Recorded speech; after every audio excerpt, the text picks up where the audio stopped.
Good morning, Albay! Good morning sa mga taga-subaybay ng Albay PIO Net TV. Good morning sa ating guests for today. Good morning, Attorney Shane. Good morning, Madam. So yes, we have with us the newly elected IBP Albay Chapter President, Attorney JOAN AQUENDE, and our Public Relations Officer, Attorney Ralph Eric BERMAS. Okay, good morning, Attorney Shane. And of course, yours truly, I'll be hosting or facilitating this morning's interview. I'm Attorney HYACINTH MERIOLES. Okay, to start with. Yes. So, we will, of course, introduce the IBP Albay chapter. That will be the main topic for today, right? So, we talk about first, why are we here? So, let's talk about that. Attorney JOAN. Thank you. Good morning again to everyone, sa viewers ng ating Albay PIO Net TV. Thank you so much, Albay Provincial Office, through the Albay Public Information Office, headed by Attorney Malu Castillo, our former president of IBP Albay Chapter, for having us here today. So anyway, pag-uusapan natin this morning ang IBP, no, Integrated Bar of the Philippines, as marami pang tao hindi nakakaalam sa Integrated Bar of the Philippines. So ngayong araw, ngayong umaga, we'll try our best to explain how the IBP was organized, ano yung aming mga ginagawa, yung aming mga mandates, no, under the law, and our programs, lalong-lalo na sa IBP Albay Chapter. Okay. Attorney Ralph, do you have anything to add to that? Yes, again, just like our President, Attorney Joan, has mentioned already, nagpapasalamat ang IBP Albay for this opportunity given to us by Albay government in order for us na maipakilala ang aming mga sarili. Especially that, Attorney Shane, just this February of 2025, nagkaroon kami ng election. Sabi mo nga, we are the newly elected officers of IBP Albay. With me is our newly elected President, Attorney AQUENDE, and myself, the Public Relations Officer, Attorney BERMAS. And this is for the term 2025 to 2027, right? That's correct, Attorney Shane. Okay. So we begin with the history of IBP. So how was it really like, or how was it organized? Like the national first, because we have an IBP national office, right? So national chapter. Yes. So IBP, or the Integrated Bar of the Philippines, is actually the integration of lawyers under the supervision of the Supreme Court.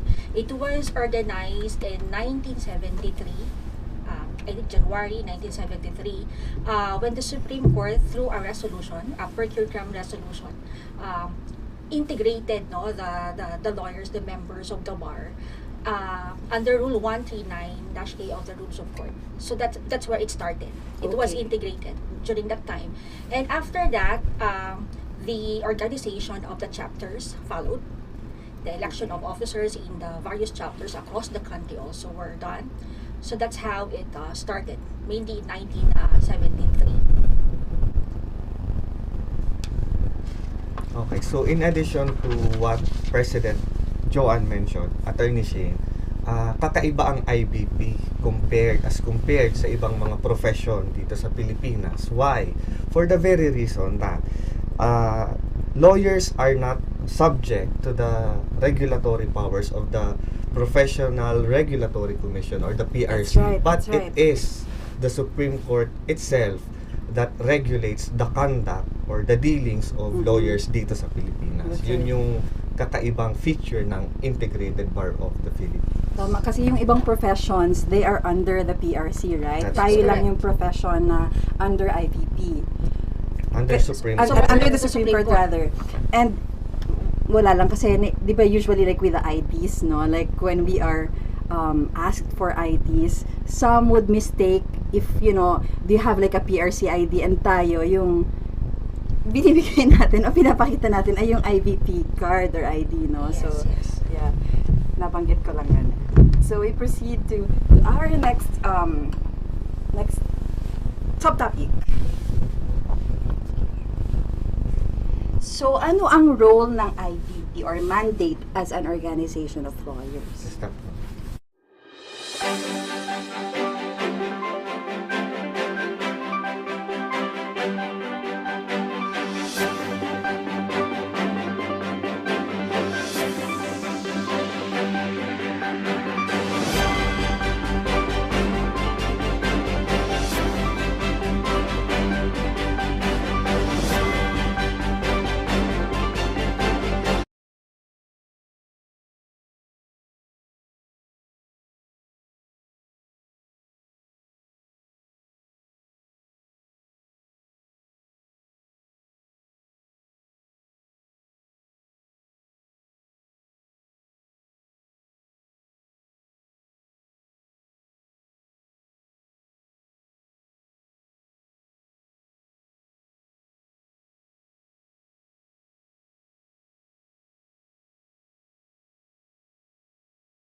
Good morning, Albay!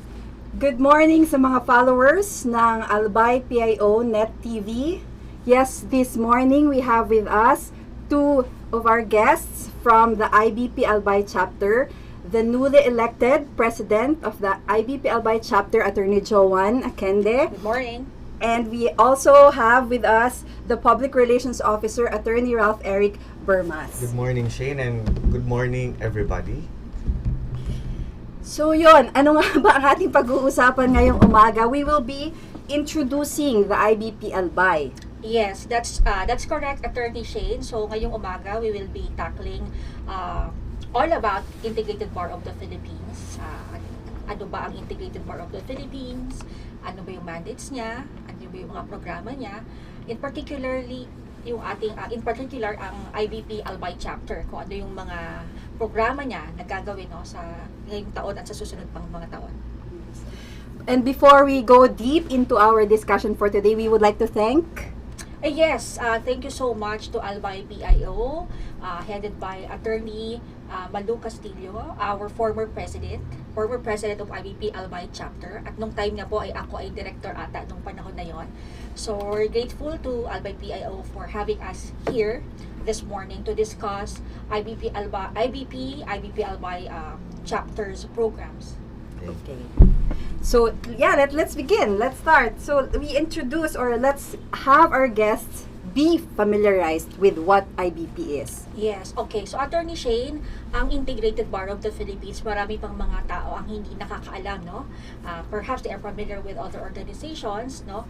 Professional organizations. Sa IBP, they know that it's actually composed of lawyers, but ang IBP po is the integration of lawyers or the official organization of lawyers under the supervision of no less than the Supreme Court. So ito yung kakaibang feature niya with other professional organizations. Okay, Attorney Ralph, what do you have to add to that? In addition to what the President has mentioned, Attorney Shane, it is also interesting to note that just this year, 2025, last February of this year, nagkaroon ng election ang lahat ng chapters ng Integrated Bar of the Philippines, and yun nga, we are fortunate, Attorney JOAN Aquende and myself, we're fortunate na kami yung pinagtiwalaan as officers of our local chapter ng IBP. And how many chapters do we have, like, in national? I'm not so sure with the exact number of the chapter, but we have 9 regions represented by of course, the 9 governors. Alright. And I think we have more than 120 or about 120 delegates. All right, okay. Thank you for that. So, let's visit, no? Like, how was IBP organized? So, we talk about a little bit about its history. Okay, so with regards to that, as I've mentioned, IBP is under the supervision of the Supreme Court. And under the Constitution, there's a mandate for the Supreme Court to integrate the bar. So the members of the bar. So it happened in 1973 when the Supreme Court, through a resolution, integrated the bar under Rule 139-A of the Rules of Court.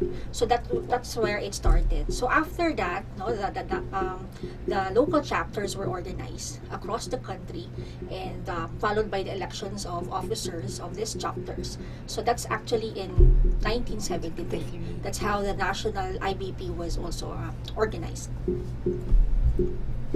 Okay, That's interesting to note, yes. In addition to that, Attorney Shane, diyan mo makikita kung gaano kaimportante ang role nating mga abogado sa Pilipinas. Why? Because, 'di ba, there is a saying that the Philippines is a government of laws and not of men.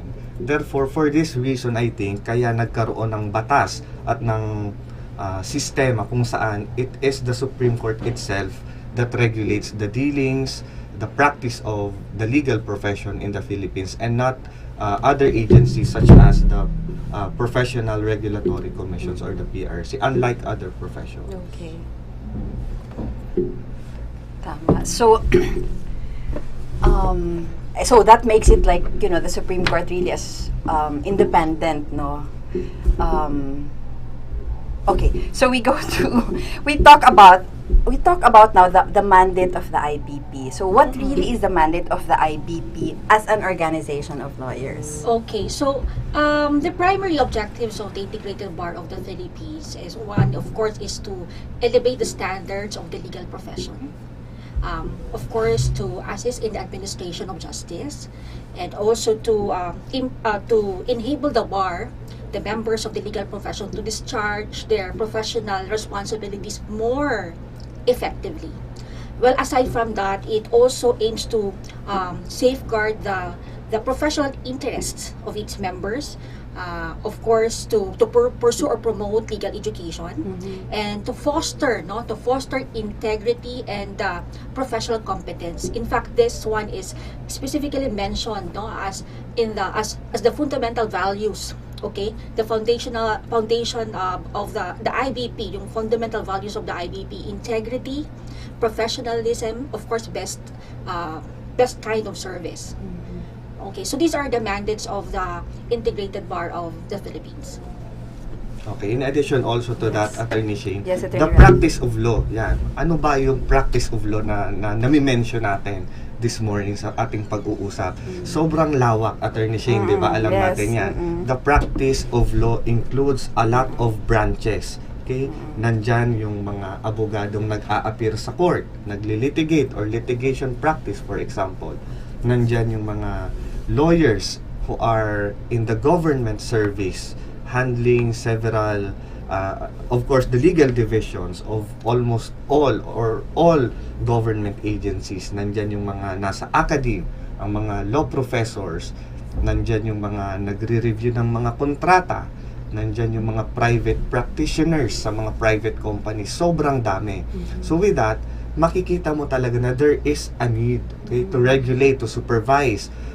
If nag-perform ba ng mabuti ang mga lawyers, that is one of the reasons why there is such thing as integration. Okay? And again, it is subject to the regulatory powers by no less than the Supreme Court itself. Thank you for that, Attorney Ralph. I like how you really stress the word like integration, no? Because like yun na nga, lawyers have different or end up in different sectors or like areas of practice, and also like tama sectors, no? Kasi private and government. So thank you for that, Attorney Ralph. Now, let's talk about the vision and mission of IBP. No? Okay. Now, as to the vision of the IBP, I have to, state the vision of the national IBP. No, for the information of everyone, recently the national IBP completed their strategic plan for 2024 to 2028, and they have now the new vision, and they have restated the mission. So allow me to read it. No, the vision of the IBP now is that by 2028, IBP is the leading advocate of justice, and through its members is the embodiment of the principles of law. So the mission naman, they restated the mission. So the mission now is that IBP upholds ethical and professional lawyering, provides innovative and quality services to the courts and the community, and ensures the welfare of its members. But if you look at the vision and the mission, it's actually already embedded in the mission or objectives of the IBP as stated in the bylaws. It's just more emphasized now na klarong-klaro, especially when they crafted the strategic plan for 2024 to 2028 to guide the IBP in the implementation of its priority programs and projects. So just listening to it, no, it brings me back to to our legal ethics class. Yes. So the importance of ethical and professional lawyering. It's good to be reminded this.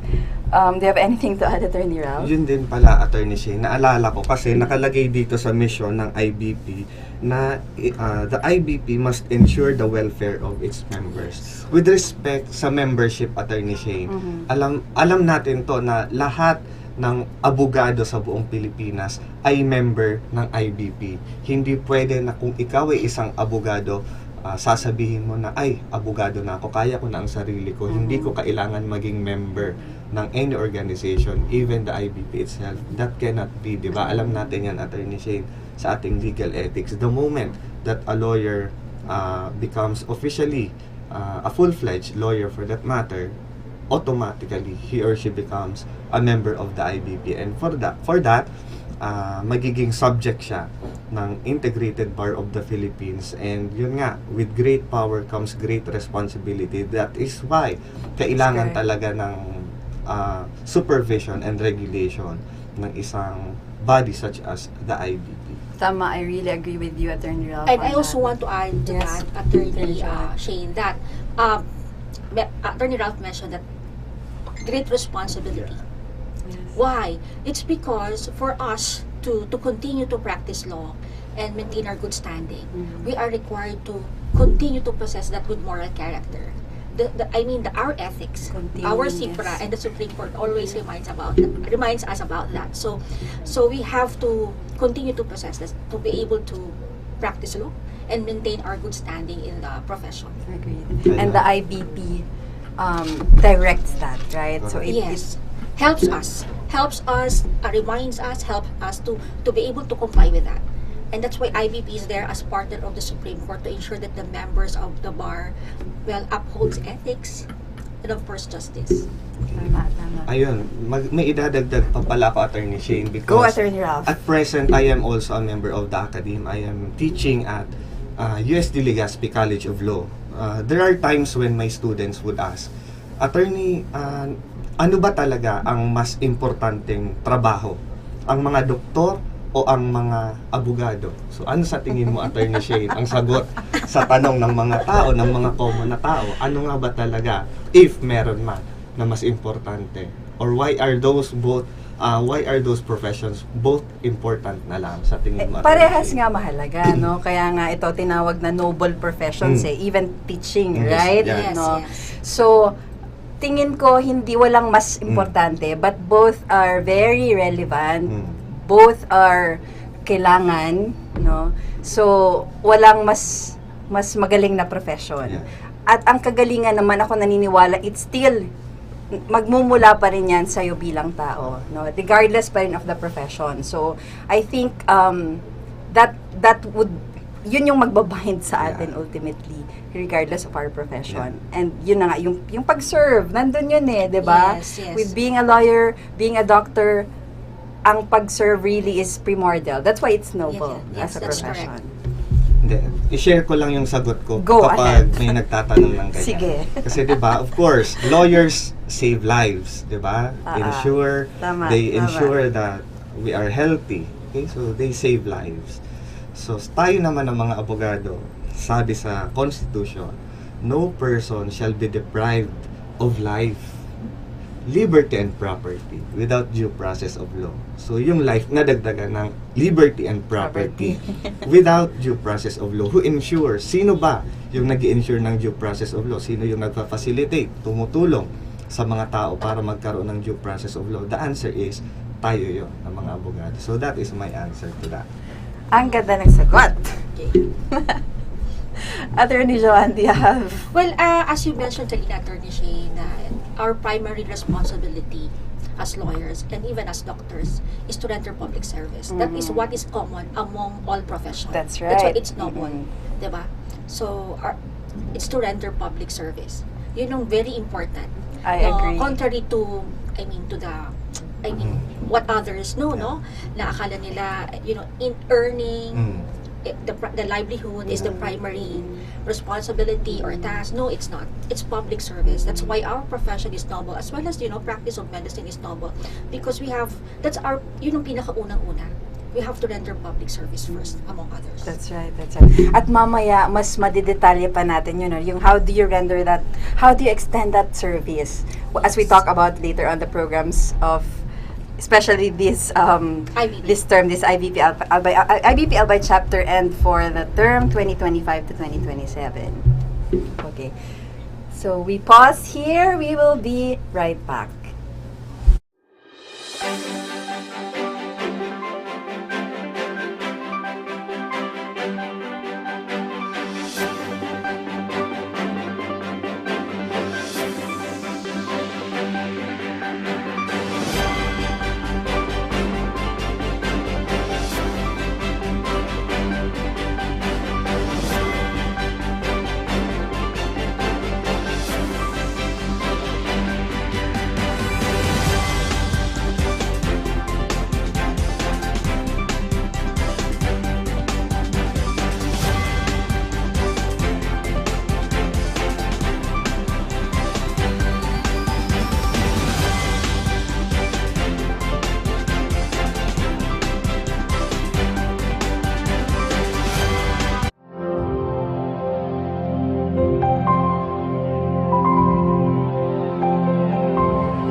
At sa ating pagpapatuloy, pag-uusapan na natin ngayon kung ano nga ba ang pinagkaiba ng IBP sa ibang mga organizations tulad ng we have the Public Attorney's Office, di ba? We have the Department of Justice. So can you please just provide clarity on this, Attorney Joan? Yes.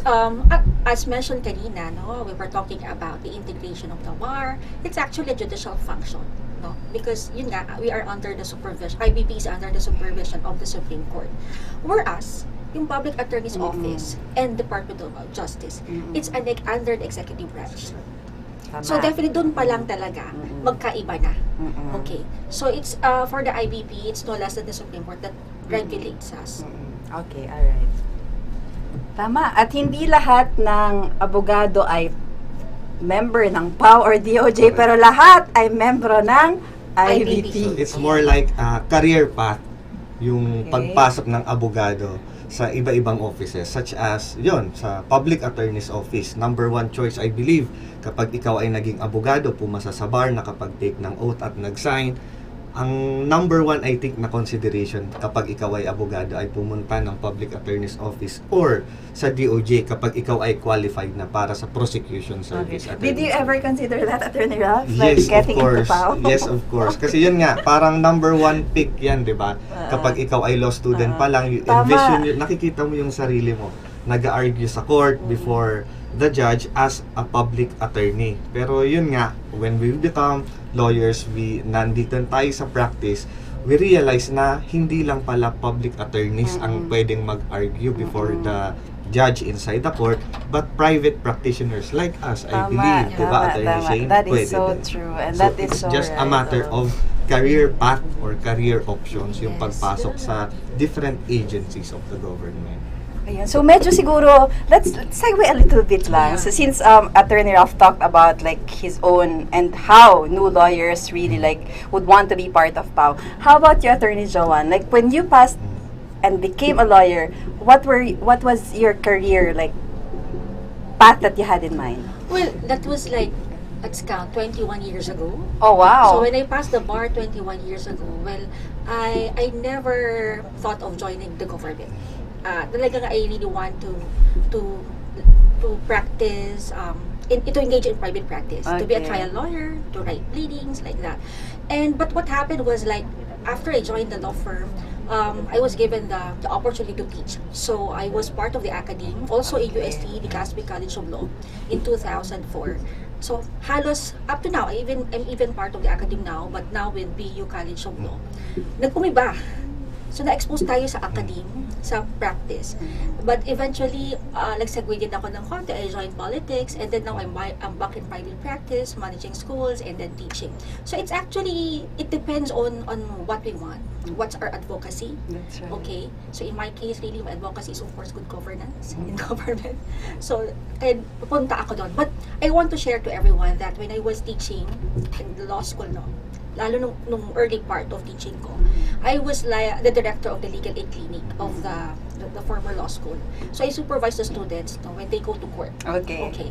And also practical. So I would explain to our students yung mga options and choices nila. Okay. And I want to share this to both of you. Nung una, no, nung panahon kasi noon, yung sa PAO, parang konti pa lang yung slots and the pay is really low. Tama, But because tama. of the salary standardization, few years after that, and mas maraming slots ang na-open, mas marami nang pumunta ng PAO. That's But right. long time ago, because of the limited slots for legal positions in government like in PAO, and even the prosecution, many of the lawyers then who passed the bar would engage in private practice first because of the limited opportunity, no, sa government. But nowadays, marami ng slots. And even the pay is even better. That's So I true. think more lawyers now they prefer now to join the government. Kasi mas secure siya, mas okay. And it's something also that is, rewarding for those who want to join the government and render public service. Agreed. 100%. So before we talk about the new set of officers, I'm really curious to know, like, for how long have you been serving the IBP Albay chapter, and you also, Attorney Joan? Like, when did you join IBP and as what? Like, what position? Sige. Well, ako almost 21 years na. I started as, of course, as a as an ordinary member, not yet an officer. But before, I'm really grateful to at Madam Malu Castillo, to the late Judge Gomez, Nympha Gomez, to Attorney Eileen Zamora, because they were senior sa akin, si Attorney Edna Roa Reyeses. They were my mentors, no? They encouraged me to join and be part of yung group nila. Okay. So, later on, I became an officer, a director of the IBP, and then secretary 2 times, and then treasurer, and now as president. So, maraming pinagdaanan. Okay. So, but for me, to be an officer of the IBP, it's really voluntary and also really public service. You need to have more time. There was offer before for me to run for president like that, but I begged off because marami akong ginagawa. So ngayon na may opportunity, I said yes. Okay, so it's very important for a member of the bar, kung gusto mo maging officer ng IBP, na you really have time for that, for the work. Agree. sa IBP. So yun, kasi kailangan kasi walang ibang gagawa. We have only one legal aid clerk. And we have this small office. So, kailangan ng maraming time talaga sa mga officers. So, that's the story. Okay. But it's something that I really happy to share to both of you. Kasi, it was easy for me because I love helping. I love assisting our former presidents before. That's right. Iba-iba naging presidente before na naging ng IBP Albay chapter. And I was happy to help them. So, when the time was dumating, no, Right, arrived, no, and my opportunity, so I said yes. But kaya mas magaan din sa akin to serve because marami na tayong dinaanan. Naging Tama. director na tayo. Honed na, no? Yes, Yes. inuutusan tayo kung saan. So, yun ang naging story. So yeah, that's from our very able president of the IBP Albay chapter. How about you, Attorney Ralph? Tell us, when did you become a member? Member we know, but officer, when did you start serving the IBP Albay chapter as an officer? Actually, Attorney Shane, this is the second time that I was elected as officer of IBP Albay chapter. Alright. I am 5 years in practice actually. 5 taon pa lang ako bilang abogado, but this is already the second time that I was chosen by our members to become an officer of our chapter. An officer and a gentleman. And a gentleman. Ito yung masasabi ko. Tama si Pres, Attorney Joan, that kailangan mo talaga mag-devote ng time. Kasi free voluntary service ito para sa ating mga members. And alam mo naman, Attorney Shane, that time is never a luxury for us lawyers. In fact, andito tayo ngayon, this morning, on a Monday, madaming tumatakbo sa isip ko about sa clients, sa mga dapat gawin. Pero yun nga, this is a call of duty, and dahil pinili tayo ng ating mga members, yun, sabi ni Attorney Joan, we should devote time, we should sacrifice portion of our lives para sa welfare ng ating chapter members. So yun, this is the second time that I was chosen to be an officer of our beloved chapter. Thank you, Attorney Ralph, for that. Now, can you help us know, or at least introduce to everyone, especially the viewers na hindi alam, sino ba ang mga set of officers natin for this term 2025 to 2027? At paano nga ba sila na-elect? How are they chosen? Okay, our Vice President is Attorney Bartolome Raico. He's a private practitioner. Our Secretary is Sestrina Non. She's a CPA lawyer. Yes. I know a Secretary, yes. Our Treasurer is Attorney Ralia. Peter Ralia. He's also a private practitioner at this time, unless he joins the government later on. Our auditor is Attorney Zaira Belen, another young lawyer, Okay. a private practitioner as well. Our PRO here, of course, is Attorney Ralph, our At very your able service. PRO.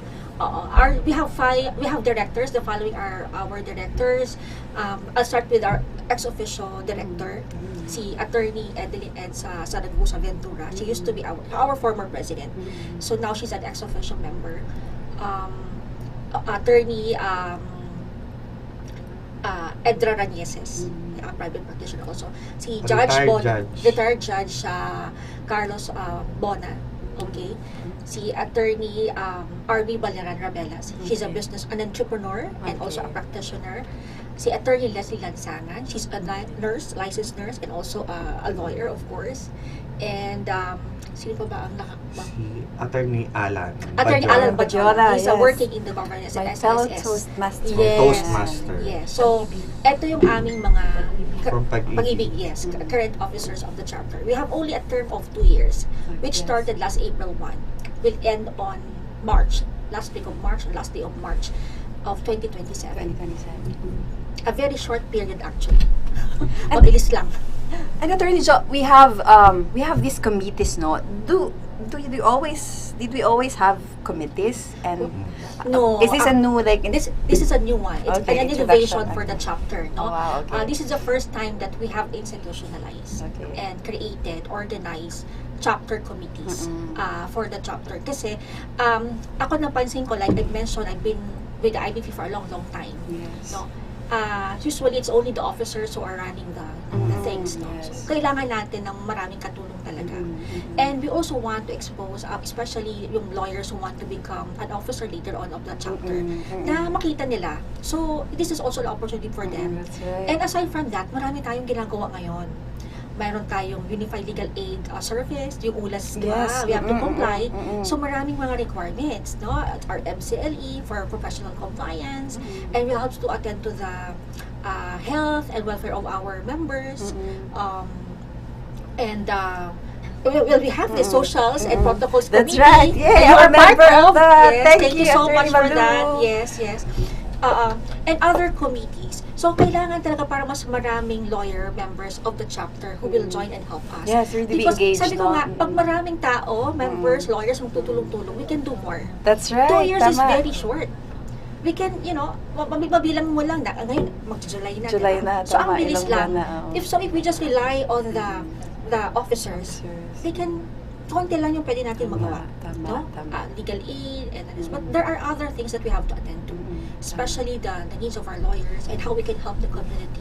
So with more members, with more committees, I think we can serve more. Tama. Yay, So that's we right. want to be partner of various agencies, no, government, Mm-mm. non-stock, non-profit, public organizations. Mm-mm. Mas maraming magagawa.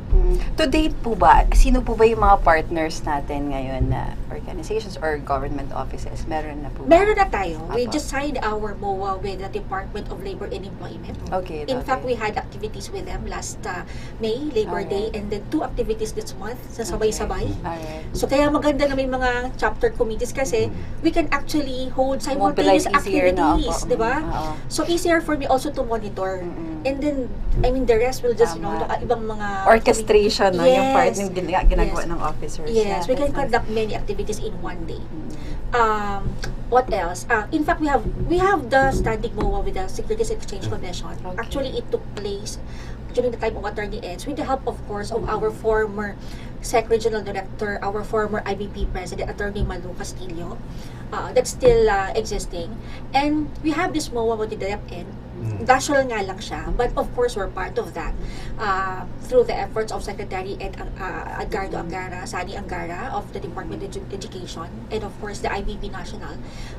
They forged a MOA, I think earlier this year, primarily to assist the teachers, no, to have access to justice. Kaya tumulong din tayo ng Brigada Eskwela last, I think 2 weeks ago, during the national launching, and conduct legal mission and assist the teachers who need help. So these are some of the partnerships we have, but we also want to what we call this, have more partnerships, no, and linkages with other organizations.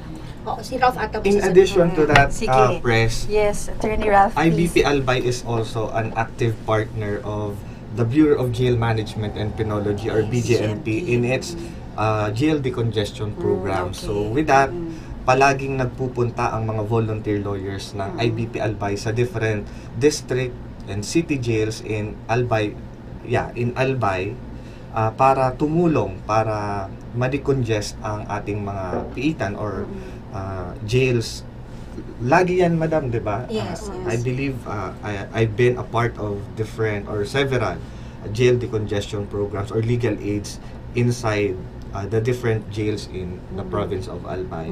So meron din tayo, madam, na partnership, I believe, with Napolcom. Yes, so I think we have. So during a celebration of Napolcom, I think this month meron, IBP Albay is a partner or an active participant sa mga events na hinuhost ng Napolcom. Also, Attorney Shing, we also Yes, plan Attorney to Sean. strengthen our partnership with the local government units from barangay to the province. Okay. We want the LGU to feel our support. No?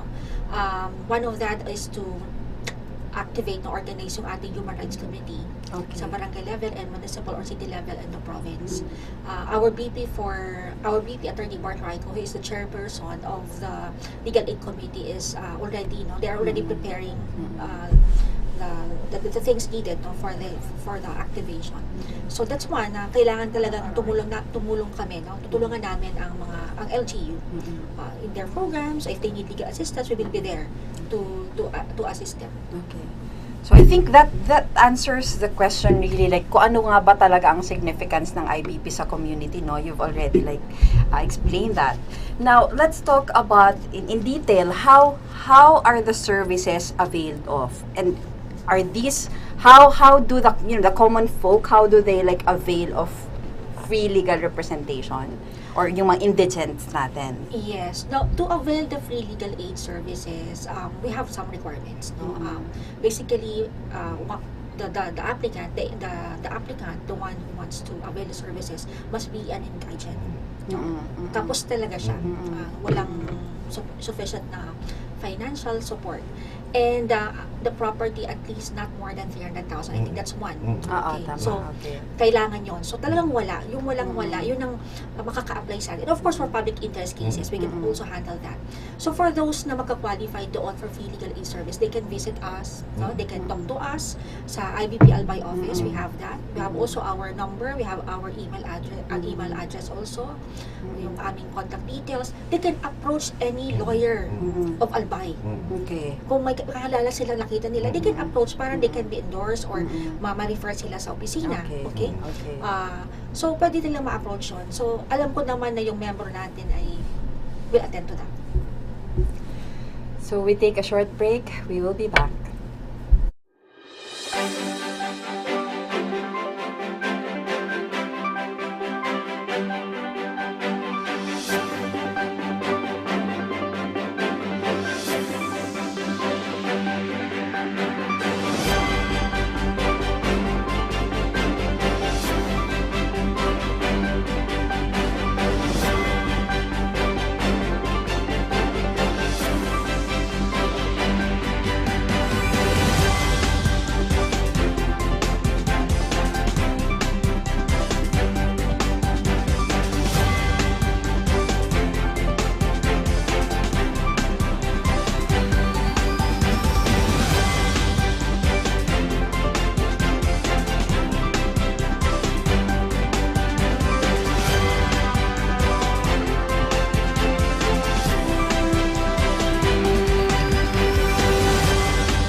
Okay, so balikan lang ulit natin yung point on legal representation by the IBP. Kailan ulit may pwedeng i-avail yun? Yeah. Yung kailangan yung applicant is qualified. Qualified ka siya na, of course, indigent siya. Wala siyang pera. Hindi niya kayang kumuha ng pribadong abogado, at wala siyang property na ang value is more than 300,000 pesos. That's very important. Tapos, of course, that's for the means, no? Sa merit naman, of course, yung may basihan yung kaso niya. Okay. Talagang hindi lang yung gawa-gawa. Okay. May rason talaga to pursue the case, no? Yun ang pwede natin i-assist. I-evaluate siya ng legal aid committee, and then if nag-qualify siya, pwede siyang i-accept ng chapter. May tanong ka, Attorney Ralph? So I think, I think that's the so-called means and merit test in order to avail of the services ng legal aid ng IBP Albay chapter. So yun ma'am, I've handled also 1 or 2 cases. Tawag dito, Attorney Shin, is pro bono cases. Pro bono, yes, pro bono. Pro bono Voluntary. cases. Voluntary, libreng servisyo sa mga qualified beneficiaries ng legal aid services. But Pres, I think meron dati na requirement also that there must be a prior denial from public attorney's office para makapunta ang mga indigent sa IBP Albay at mag-avail ng ating free legal aid service. So, meron pa po ba? No? Sa ngayon, hindi naman natin talagang kailangan na mag-deny talaga yung talaga sa PAW, no? Na hindi nila pwedeng matanggap. But of course, we encourage yung mga indigent clients to forsake the assistance of the PAW. Kasi mas nandun yung abogado, mas maraming abogado sila, na mga kaasikaso sila. But it so happens lang talaga na because of the workload, maraming kaso, and sometimes, although wala na masyado ngayon yung sinasabi natin na conflict of interest, no? Pag PAW to PAW yung abogado nagkahawak, but still there are cases na hindi talaga kayang hawakan ng PAW. They can go to us. So even if kami muna ang i-consult yung IBP before the PAW, we can also attend to that. Alright, No, we okay. cannot refuse someone who is really qualified na kung kailangan talaga niya ng legal assistance, na ma-assistihan siya. Okay. But of course, we have to explain clearly with them, no? Na of course, kung sa IBP, well, limitado tayo, no? Limitado yung assistance natin na maibibigay kasi konti lang yung mga lawyers natin. Kung puro marami rin ang nakahawak na, hindi natin siya ma-accept. Tama Okay, kasi some are also with cases already na pro bono. But if we have available lawyers na magkaka-assist, we will provide. Okay. Especially kung lalo na talagang PAW cannot accept their case.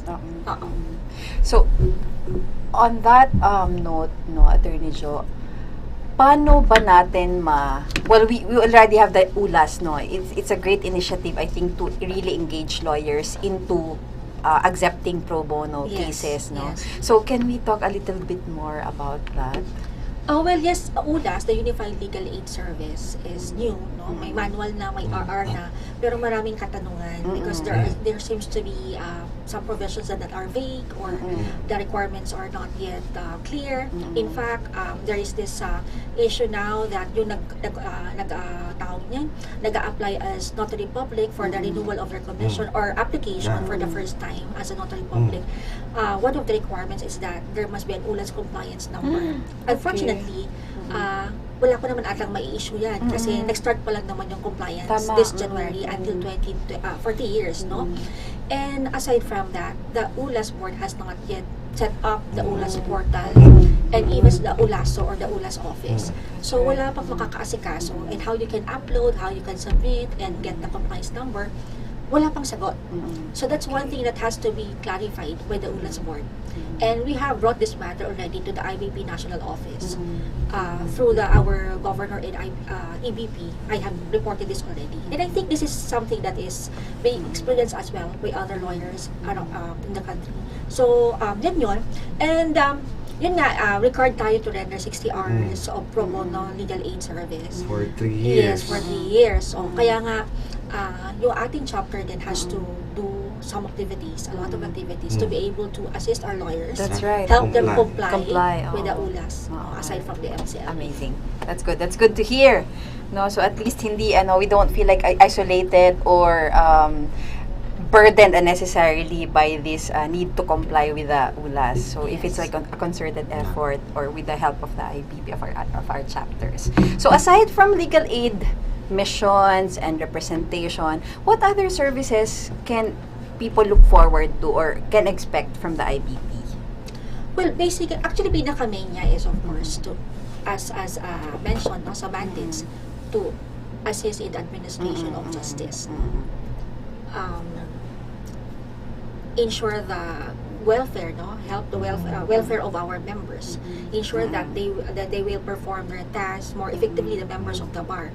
So it's actually, it boils down pa rin sa legal assistance, legal service, and all that. So well, aside from the legal mission and the legal clinic that we do, yun nga, we have this partnership and linkages with other agencies, no, government and non-profit or public organizations to assist them in whatever way. But ganun pa rin, medyo legal pa rin talaga yung gagawin, kasi if they need assistance for the drafting of pleas, MOA, and all that, we can assist them. No? Pagkasama yun sa mga terms ng ating agreement with partner agencies or organizations. So, but we also provide community extension. No? Okay. In times of, pandemic, calamities, Ayan, we can render service. We can provide assistance. So, hindi lang legal. Okay, tama. Kahit yung pagtulong na sa mga tao na kailangan sa komunidad, we can actually mobilize our efforts, no? Organize activities or provide support to these people na affected. In fact, nung isang araw, I received this letter from a principal in one of the barangay school here sa Albay, no, naghingi ng tulong kasi ito yung area niya or what. It's something na I can discuss also with the board. So kami nga officers will voluntary ito, but as we have very minimal funds primarily used for legal aid service and for the welfare of our members, but it doesn't prevent us from helping out dun sa aming pribado kung meron man kaming content that we can share to those in need. I-emphasize ko lang, Attorney Shane, Sige, Attorney Ralph. once you become an officer of IBP or in the Albay chapter, wala po kaming sweldo dito, di ba? Press. Yes. Parang volunteer, this is volunteer service. And also, emphasis on the fact na kapag nag-handle ang legal aid lawyer ng cases na brought or referred to IBP Albay chapter, libre din po ito. Hindi kailangan magbayad ng mga kliyente. So, you can just see the service na ine-extend ng IBP lawyers sa ating community and sa ating mga members as well. In addition to what Attorney Jo has mentioned also, during there is community extension indeed na binibigay ng IBP Albay. Why? During the last, I think, Typhoon Christine, nag-conduct ang IBP Albay chapter ng relief operations, not just sa kanilang mga members heavily affected by the typhoon, but also to the communities heavily affected. Walang pondo ang IBP Albay chapter, but the officers and the members were able to raise and to somehow master all the resources that they can have in order to address these concerns. Okay. Thank you for that, Attorney Ralph. No, so that's basically also sharing what the contributions of the IBP is to the community, like with the recent typhoon. I mean, typhoon last year that really badly hit the province, or the region.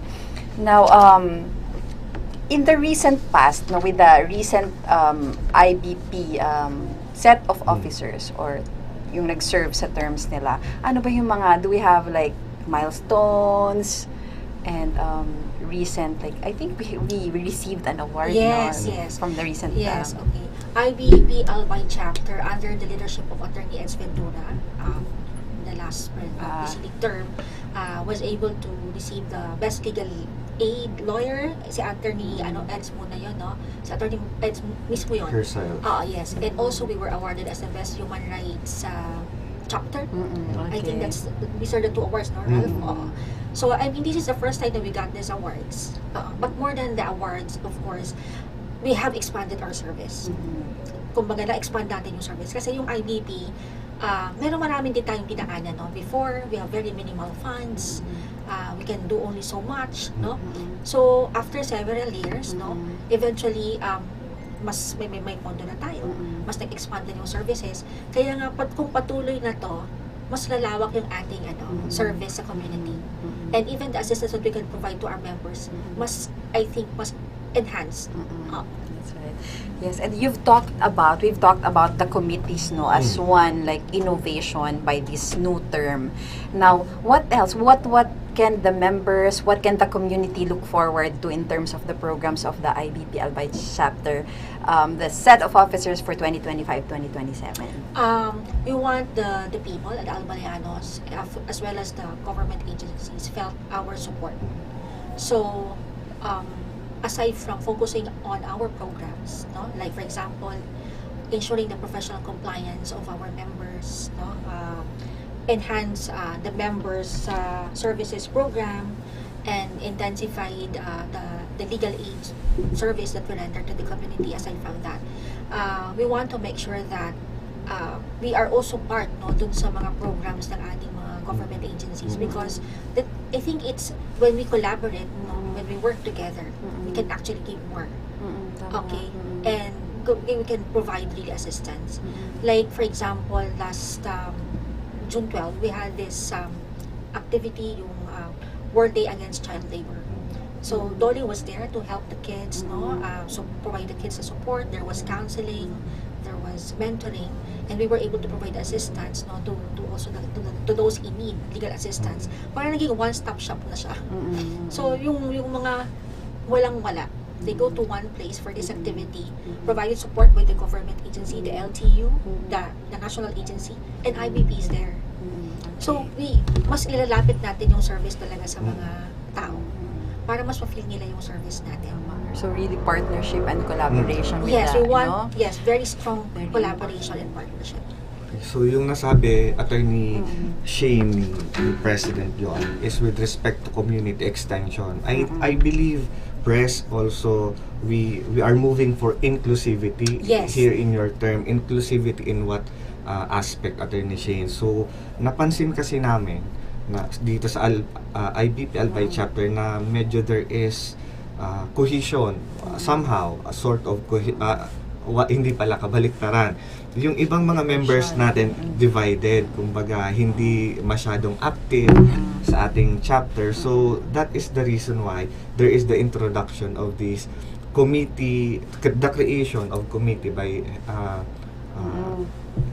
with the an idea of our president para ma-include naman sa mga activities ang mas madaming members. So, yun, maging active lahat, hopefully, and ma-feel ng lahat ng ating members na nandyan ang IBP Albay chapter. Yes, that's correct. Yes, And to Attorney add, Jo, can you just like, if you don't remember everything, all of the committees, at least what are these committees? Kasi ako, like when I run through it, I find it like really interesting and engaging. yes, So, yes. Okay, so aside from the Committee on Legal Aid, which is the most popular committee, That's right. we have the ULAS Committee. Oh, okay. To attend to the ULAS Compliance. concerns of our members. The Committee on Sports and Health, to be Okay. chaired by Attorney Ralph. Okay. Committee on Gender and Development. Okay. Committee on Professional Responsibility and Discipline. For lawyers who of course have problems and concerns, no? We can okay. provide assistance to them. Okay. Okay. So we also have Committee on Legislation. Okay. Okay. Committee on Interprofessional and Business Relations. This one is, I'm really excited about this. This is to be chaired by Attorney Alan Bajola. Okay. So we want really to partner with different or various professional organizations. Perhaps we can work on something, no, that will benefit Albay and other organizations. Wow. Okay. And Committee on Authorized Practice of Law, because we have to make sure that only those members who are authorized to practice law will practice in Albay, Okay. in the region. No? Alright, So we'll okay. make sure that we attend to this, because of course there are reports that there are members, or I mean misrepresentation of some people that they can authorize documents and all that, but in fact they are Hindi not sila. authorized notary public. So we have that committee also. Committee on Public Relations and Communications, Okay. chaired by Yeah. Attorney Ralph. Okay, we want to be more transparent to the public, to the members of the chapter. So Attorney Ralph here will chair that, no, Committee on Peer Assistance. So this one, the guidelines has already been drafted by the committee, led by Attorney Leslie Lansangan, who is our director. Hopefully by next board meeting, it will already be approved. We will increase the peer assistance for funeral and death assistance, and for medical assistance also for our members. So kasi may binibigay tayong assistance sa mga members natin sa national. May fixed amount na lang siya with some requirements. But for the chapter, we have also given. But after reviewing it, I think it's about time to increase some of the assistance that we give to our members. Para ma-feel din nila yung support that we can give them, no? Yes. During their difficult Especially times. with the fees. Yes, with the fees. With the fees. So, we'll make sure that the committee also and the chapter will be there for them, no? Kung anong kailangan nila. So, hindi lang puro legal, no? So, kung nagkakasakit sila or please reach out to us. We are also willing to help. The chapter is willing to help. Okay. No? That's really good to know. Yes, the MCLE committee, of course, because we are going to comply with the MCLE, the Committee on Socials and Protocols, which you are a member. Yes, yes. Yes, Which I am. they expect some activities from the committee, like, for example, we want you to, hopefully, we can come up with some seminars or webinars on socials and protocols, perhaps a topic on the mental health of our lawyers, members of the bar. Yes. What We'll else? teach yoga, wellness. And not only that, about health, yes, wellness, and about also a little bit of fun. We also need to have fun. Yes, of course. Hindi puro tayo trabaho, no? Kailangan din natin ng konting fun. Yes. And we have the Committee on Asset Management. So we want to make sure that our properties, no, na binibili natin, entrusted to us by the national office are there, no? It's well accounted, and para ma-maintain natin din yung office natin, no? And then we can also assess if other our partners, no, kailangan ng assistance sa mga gamit nila, no, to ensure that we'll be able to collaborate well in serving the community, in rendering legal assistance to the community. So we also have the executive committee and the finance committee, because we want our service, especially sa finance, to be very transparent, para alam ng members kung ano yung natin ginagawa, kung saan tayo gumagastos, no. And I want to emphasize also, Attorney Shane, that during board meeting, I as president, I would do the monthly report. Okay. So I usually submit a report to the members, to the officers, what has taken place in a month, including the fundings that we have received, or the activities that we have done, and what is to be expected in the coming month or months. So that's what we do also every month, na kasama yun sa agenda natin every monthly regular meeting. Wow. It's a really busy, no, and very Yes. engaging IBP Albay chapter with a new set of officers. Now, how can interested persons or agencies, how can they tie up with us? How do they reach us? They can contact us. They can contact me in my number, through my number, my social media account, si Attorney Ralph, and any officer of the chapter. In fact, any member. No? As long That's as you're true. an Albay IBP chapter member, dun sa publiko, You pwede have nyo that na silang lapitan. responsibility, tama, And they can reach out to us. Yes. Okay. And I'm really glad, no, that we have already members na of IBP Albay chapter na reaching out to us, to me specifically, referring, no, some cases, mga concern, partnerships and all that. We welcome them. So hindi lang kailangan kami hanapin ng officers. Any member of the IBP Albay chapter can actually consulted on that. And I'm sure we are hoping and that the member of the chapter will also forward it to us para mas ma-action na natin. Tama. And So, yun any din, member. in addition, Attorney Yes. Shane, Yes, yun nga, Attorney Ralph. parang keyword sa administration ni Attorney Press is inclusivity. Yes. Yun sa mga members namin, especially those na hindi graduate ng law school here in Albay, huwag kayo mahihiya. Diba? Si Attorney Shane, I believe you're not a graduate of Hindi, oo. an Albay Law School. So, just like Attorney Shane, feel free to And approach Attorney us. Yeah, don't I hear? Oo. USTC, madam. So, wag mahihiya. We are a family here. Maliit lang naman ang community. So, join our activities, join our programs, especially the legal aid activities of our chapter. So, you are welcome here. And also, Attorney Shane, no, we are grateful to the law schools in Albay for also partnering with us in some of our activities. And we're Ayun. looking forward to more partnerships with them because we want to also help them as well as their students, no. So kahit law student pa lang, may programa tayo para sa kanila. That's why we have a committee on legal education also. Okay, Okay. Kasi ito yung mga practice pa lang, no? Practice court. Yes, Practice and court. they want to volunteer as paralegals and all that. Malaking bagay sa pag-implement ng ating mga programs. And early on, they are already exposed to practice of law, to legal work. So magandang experience for our law students. And we hope to have more activities with them in the future. Okay. I have one interesting question pa. I think this is pretty much one of the last questions, no? So, can the IBP engage in partisan political activities, and can it express its views on matters involving legal questions and technicalities? Okay, so it's very clear in our bylaws that IBP cannot engage in partisan political activities. Okay. So we cannot campaign for or against anyone. Definitely we cannot join partisan political activity. Bawal yun. Not unless siguro, madam, the lawyer himself or herself is a politician. Yes, but the IBP as an organization, Cannot. But the members, Hindi malinaw yung tanong eh. Can the IBP, ano ba dito, officer, member, or as an organization? As an organization, it Yes, cannot. yes. No, alright, support okay. or Kaya we're very careful about that, Yeah. no? So when we make a statement, we make sure that our statement is nothing, it's not politically motivated or whatever. No? It's only our stand on certain kumbaga legal issues, okay? Okay. But to join in political activities, no. It's a no for us. Oo. How about the other question? Can it express its views on matters involving legal questions and technicalities? Well, I think we can make some We can, statement. no? Yeah, we Yeah. can make some statement like what we did. No, we make a statement, not to really, it's not political, but purely to as we see it, no, na It's really upholding the law, eh. yes. So we can actually do that, but as long as it's not political. Yes. Oo. Okay. Kasi sometimes parang yung very connected or intertwined yung political and ano.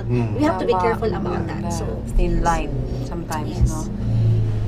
So, general message to the public. Attorney Ralph, yes, Attorney Joan, do we have any more yung mga bagay na kailangan pa nating iparating sa ating viewers? yes. So again, thank you so much, Attorney Shane, for having us here, Albay PIO Attorney Malu Castillo and her staff sa Public Information Office, si Richard, for being here with us this morning. Thank you, Maraming Richard. salamat. So for the public, sa mga gustong humingi ng tulong, our assistance from us sa IBP Albay, seeking free legal assistance, you may reach us. You can visit our office at IBP Albay office. Malapit lang po siya sa Ibalong Centro for Recreation, malapit sa may SM, sa may IBP Road. And you can also contact our IBP office. Ang aming contact number is 0921-430-9799. Okay, you can also contact us through our email addresses. Okay. And you Facebook can look also page? for our Facebook page, no? IBP Albay. Kung may concern kayo, you can actually go there and message us, no? And although isa lang yung legal aid clerk namin, pagpasensya, no? But we are trying our best to really attend to the concerns, no? Especially concerns ng ating members of the chapter. So if you cannot reach our clerk, you can actually communicate to us directly, the officers, me as your president, our vice president, si Attorney Ralph as PRO, and the rest of the officers, so we can attend to your needs. So again, maraming salamat sa opportunity na to, dahil at least ngayon na-discuss natin, nalaman nyo kung ano ang IBP, kung ano ang aming mandates, at kung ano ang pwedeng servisyo maibigay namin sa inyo. How about you, Attorney Ralph? Where can they reach you? Okay, so again, as mentioned by How? our President, bukas po ang pintuan ng IBP Albay Chapter dito po sa Legazpi City, malapit sa SM at Ibalong Centro for recreation. We thank the Albay Provincial Government for this opportunity na maipakilala ang aming sarili at ang aming organization, the IBP Albay Chapter, for those qualified beneficiaries ng aming legal aid assistance or service. Don't hesitate, okay, na magpunta, mag-inquire, kasi kailangan din namin ng mga abogado na mag-comply ng aming ULAS or Unified Legal Aid Service points, okay? Kaya let's work together for our mutual benefits. Yun lamang po at maraming salamat. Thank you so much to our guests for today for really giving us this information that we need to know about the IBP Albay chapter. Ako rin, ang dami kong curiosities na nasatisfy with this interview. Salamat kay Attorney Malu and to you, Attorney Joan, Attorney Ralph, for having me here. So, thank you so much, Richard. Thank you, Albay PIO, Net TV, and the followers. Abangan nyo po ang susunod naming topic or episode. Maraming salamat. Magandang umaga po sa lahat. Bye!